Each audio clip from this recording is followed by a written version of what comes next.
બોટાદ જિલ્લાના રાણપુરમાં પોલીસ સ્ટેશને મોટી સંખ્યામાં લોકોના ટોળા એકત્રિત થયા હતા.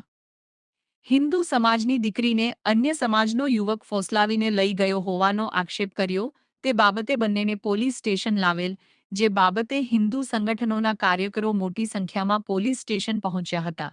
દીકરીને ફોસલાવીને અન્ય સમાજનો યુવક લઈ ગયો હોવાનો દીકરીના માતાએ કર્યા આક્ષેપો. દીકરીના માતાએ કરેલા આક્ષેપોનો વિડીયો સામે આવ્યો છે. દીકરીને પરત આપવા પરિવાર અને હિન્દુ સંગઠનોએ કરી માંગ. આખરે દીકરીને તેના માતા પિતાને સોંપવામાં આવતા મામલો થાળે પડ્યો હતો.